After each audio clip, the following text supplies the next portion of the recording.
अस्सलामुअलैकुम दोस्तों, मैं आपका भाई मोहम्मद लईक हाजिर हूं आपके सामने आज फिर एक नई वीडियो लेकर। आज हम जिसके बारे में बात करेंगे उनका नाम है Ayatollah Khamenei. Ayatollah Ali Khamenei Iran के मौजूदा सुप्रीम लीडर हैं, जो 1989 से इस मुकाम पर काबिज हैं। वह ईरान के इस्लामी जमहूरिया के संस्थापक अयातुल्लाह खुमैनी के बाद दूसरे सुप्रीम लीडर बने।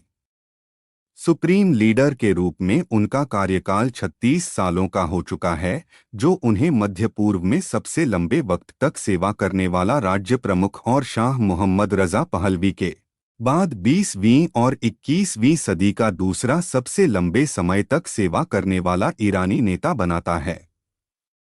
अली खामेनेई की जिंदगी मजहबी स्कॉलरशिप, इनकलाबी जद्दोजहद और सियासी क़यादत का अनोखा संगम है।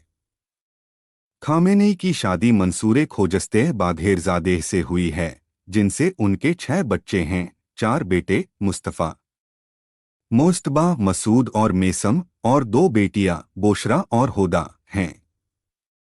अली हुसैनी खामेनेई का जन्म 19 अप्रैल 1939 यानी 1360 हिजरी को ईरान के मशहद शहर में हुआ था। उनका पूरा नाम सैयद अली हुसैनी खामेनेई है। वह एक मजहबी परिवार में पैदा हुए जहां उनके वालिद सैयद जवाद खामेनेई एक मशहूर मौलवी और मजहबी टीचर थे। वालिदा भी एक मजहबी और मेहनती औरत थीं। खामेनेई का बचपन सादगी और धार्मिकता में बीता। उनके परिवार के माली हालात बहुत अच्छे नहीं थे, लेकिन इन्हें मजहबी अक़दर और आलमियत विरासत में मिली। इन्होंने छोटी उम्र से ही इस्लामी तालीम हासिल करनी शुरू कर दी थी। खामेनेई की तालीम 4 साल की उम्र में मकतब में कुरान सीखने से शुरू हुई। किशोरावस्था में उन्होंने हौजा मजहबी इदारे में दाखिला लिया। उन्होंने इस्लामी न्यायशास्त्र, फलसफा, कुरान, हदीस और अरबी अदब का अध्ययन किया। 1958 में वे कुम शहर चले गए, जो शिया इस्लाम की मजहबी राजधानी माना जाता है। यहाँ उन्होंने आयतुल्लाह बुरुजर्दी, आयतुल्लाह खुमैनी और अन्य बड़े उलेमाओं से तालीम हासिल की। अली खामेनेई ने आयतुल्लाह खुमैनी की तालीमात से खास तौर पर मुताशर होकर सियासी इस्लाम की तरफ झुकाव जाहिर किया। 1960 के दशक में ईरान के हुक्मरान रजा शाह पहलवी की पश्चिम परस्त और अधिनायकवादी पॉलिसी के खिलाफ उलेमाओं ने आवाज़ उठानी शुरू की। अली खामेनेई भी इस संघर्ष में शामिल हो गए। उन्होंने शाह की सत्ता के खिलाफ तकरीर करना, पर्चे बांटना और खुमैनी के विचारों का प्रचार करना शुरू किया। उनकी सियासी सरगर्मी की वजह से उन्हें कई बार गिरफ्तार किया गया। वे 6 बार गिरफ्तार हुए और कई महीनों तक जेल में रहे। कई बार उन्हें जिलावास में भी रखा गया। 1979 में ईरान में इस्लामी इंकलाब हुआ। आयतुल्लाह खुमैनी की अगुवाई में शाह की सत्ता गिराई गई और एक इस्लामी जमहूरिया की स्थापना हुई। इस इंकलाब में अली खामेनेई ने एक प्रमुख किरदार अदा किया। वे एक इंकलाबी मौलवी, एक भाषणकर्ता और एक राजनीतिक रणनीतिकार के रूप में उभरे। क्रांति के बाद उन्हें सरकार में विभिन्न जिम्मेदारियां सौंपी गईं। वे तेहरान के इमाम-ए-जुम्मा बनाए गए। वे इस्लामी प्रचार और सियासत में अहम चेहरा बन चुके थे। क्रांति के बाद वह एक हत्या के प्रयास का लक्ष्य थे। खामेनेई मुजाहिदीन खल्क द्वारा हत्या से बाल बाल बच गए जब एक टेप रिकॉर्डर में छुपाया गया बम उनके बगल में फट गया। 27 जून 1981 को जब खामेनेई अग्रिम मोर्चे से लौटे थे, वे अपने शनिवार के कार्यक्रम के अनुसार अबूजर मस्जिद गए। पहली प्रार्थना के बाद उन्होंने उन उपासकों को व्याख्यान दिया जिन्होंने कागज पर अपने प्रश्न लिखे थे। इस बीच एक युवक ने बटन दबाकर खामेनेई के सामने डेस्क पर कागजात के साथ एक टेप रिकॉर्डर रख दिया। 1 मिनट बाद रिकॉर्डर सीटी बजाने लगा, फिर अचानक विस्फोट हो गया। टेप रिकॉर्डर की भीतरी दीवार पर इस्लामिक रिपब्लिक को फुरकान समूह का एक उपहार लिखा हुआ था। खामेनेई के इलाज में कई महीने लगे और उनकी बांह, स्वर रज्जू और फेफड़े गंभीर रूप से घायल हो गए, जिससे उनका दाहिना हाथ लकवाग्रस्त हो गया। आज भी यह आंशिक रूप से काम करता है। 1981 में ईरान के तत्कालीन राष्ट्रपति मोहम्मद अली रजाई के कत्ल के बाद अली खामेनेई को राष्ट्रपति पद के लिए नामित किया गया। वे ईरान के पहले मौलवी राष्ट्रपति बने। उन्होंने 2 बार यह पद संभाला। 1981 से 1989 तक राष्ट्रपति के तौर पर उन्होंने ईरान इराक जंग के दौरान मुल्क को एकजुट रखने का काम किया। उन्होंने फौजी नीतियों और रक्षा बंदोबस्त को मजबूत किया। उस समय प्रधानमंत्री थे मीर हुसैन मौसवी, जिनके साथ उनके मतभेद भी थे, फिर भी कौमी मुफाद के लिए उन्होंने मिलकर काम किया। 1989 में आयतुल्लाह खुमैनी के इंतकाल के बाद विशेषज्ञों की सभा ने अली खामेनेई को सुप्रीम लीडर मुकर्रर किया। चूंकि खामेनेई उस वक्त न तो मर्जा थे और न ही आयतुल्ला, इसलिए विशेषज्ञों की सभा को उन्हें ईरान के नए सुप्रीम लीडर का मुकाम देने के लिए संविधान में संशोधन करना पड़ा, एक ऐसा फैसला जिसका कई महान आयतुल्लाओं ने विरोध किया।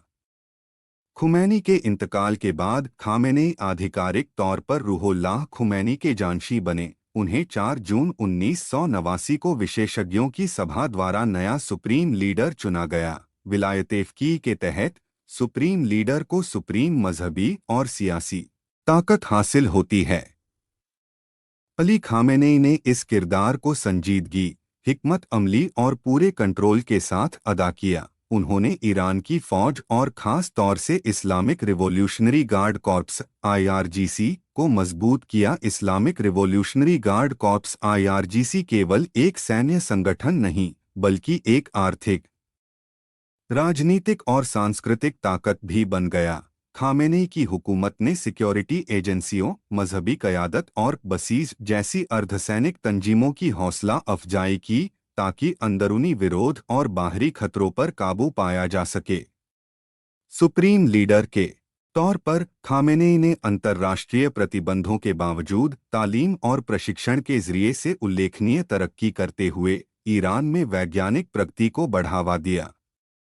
खामेनेई ने राज्य के स्वामित्व वाले उद्योगों के आर्थिक निजीकरण का समर्थन किया और तेल और गैस भंडार के साथ ईरान को एक ऊर्जा महाशक्ति में बदल दिया। खामेनेई का नजरिया साफ तौर पर इस्लामी हुकूमती प्रणाली, आज़ादी और खुद मुख्तारी तथा पश्चिम विरोध, खास तौर पर अमेरिका और इसराइल विरोध पर आधारित है। पश्चिमी मुल्क, खासकर अमेरिका, ईरान पर परमाणु हथियार बनाने का आरोप लगाते हैं। Iran aggressively pursues these weapons and exports terror, while an unelected few repress the Iranian people's hope for freedom. जबकि खुद खमेनेई ने सभी तरह के सामूहिक विनाश के हथियारों के उत्पादन पर रोक लगाने वाला फतवा जारी करते हुए नागरिक उपयोग के लिए ईरान के परमाणु कार्यक्रम का समर्थन किया। खामेनेई ने कहा कि परमाणु हथियार इस्लामी उसूलों के खिलाफ हैं, लेकिन परमाणु तकनीक में आत्मनिर्भरता को बढ़ावा दिया। उन्होंने 2015 के ईरान परमाणु समझौते को सशर्त स्वीकार किया, परंतु अमेरिका के इससे हटने के बाद उन्होंने फिर पश्चिमी देशों से दूरी बना ली। खामेनेई ईरान में अर्थव्यवस्था, पर्यावरण, विदेश नीति और बाकी सभी चीजों पर आदेश जारी करते हैं और अंतिम फैसले लेते हैं। खामेनेई नियमित रूप से राष्ट्रपति, कैबिनेट सदस्यों, न्यायपालिका शाखा के प्रमुख और अधिकारियों, सांसदों, अन्य लोगों के साथ मिलते हैं और उन्हें बताते हैं कि क्या करना है। खामेनेई विदेशी गणमान्य व्यक्तियों से मिलते हैं, हालांकि वे विदेश यात्रा नहीं करते हैं। अगर कोई उनसे मिलना चाहता है तो उस व्यक्ति को ईरान की यात्रा करनी होगी। एक छात्र के रूप में नजफ में अपने समय के अलावा खामेनेई ने राष्ट्रपति के रूप में अपने कार्यकाल के दौरान लीबिया की यात्रा की। 1989 में ईरान के सर्वोच्च नेता बनने के बाद से खामेनेई ने सभी मुसलमानों के लिए हज के अवसर पर वार्षिक संदेश जारी किए हैं। वह लगातार सभी मुसलमानों को तौहीद के लिए आमंत्रित करते हैं और आध्यात्मिक और सामाजिक जीवन में हज के महत्व को व्यक्त करते हैं। वह मुसलमानों से यह भी कहते हैं कि वे सही समझ रखते हुए दुश्मनों की साजिश के बारे में जागरूक रहें और उन्हें उनके द्वारा धोखा न खाने की सलाह देते हैं। खामेनेई ईरान में वैज्ञानिक प्रगति के समर्थक रहे हैं। वे स्टेम सेल अनुसंधान और चिकित्सीय क्लोनिंग की अनुमति देने वाले पहले इस्लामी मौलवियों में से थे। 2004 में खामेनेई ने कहा कि देश की प्रगति विज्ञान और प्रौद्योगिकी के क्षेत्र में निवेश पर निर्भर है। उन्होंने यह भी कहा कि समाज में विद्वानों और वैज्ञानिकों को उच्च दर्जा देने से प्रतिभाओं को पनपने और विज्ञान और प्रौद्योगिकी को घरेलू बनाने में मदद मिलेगी, जिससे देश की प्रगति और विकास सुनिश्चित होगा।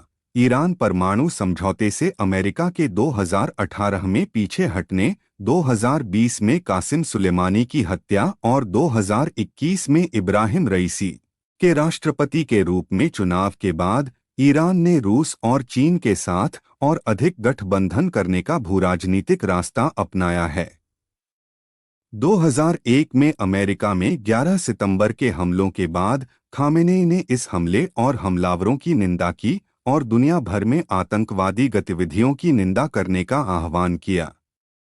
लेकिन अफगानिस्तान में सैन्य हस्तक्षेप के खिलाफ कड़ी चेतावनी दी। उन्हें यह कहते हुए उद्धृत किया गया है, मानवों की सामूहिक हत्याएं विनाशकारी कृत्य हैं, जिनकी निंदा की जानी चाहिए, चाहे वे कहीं भी हों, और अपराधी और पीड़ित कोई भी हो। खामेनेई को इजरायली फिलिस्तीनी संघर्ष में फिलिस्तीनियों के समर्थन के लिए जाना जाता है। 15 दिसंबर 2000 को खामेनेई ने इजरायल को एक राज्य का कैंसर युक्त ट्यूमर कहा, जिसे क्षेत्र से हटा दिया जाना चाहिए, और 2013 में इजरायल को पागल कुत्ता कहा। साथ ही 2014 में गाजा युद्ध के दौरान उन्होंने निर्दोष लोगों पर हमला करने के लिए इजरायल को दोषी ठहराया।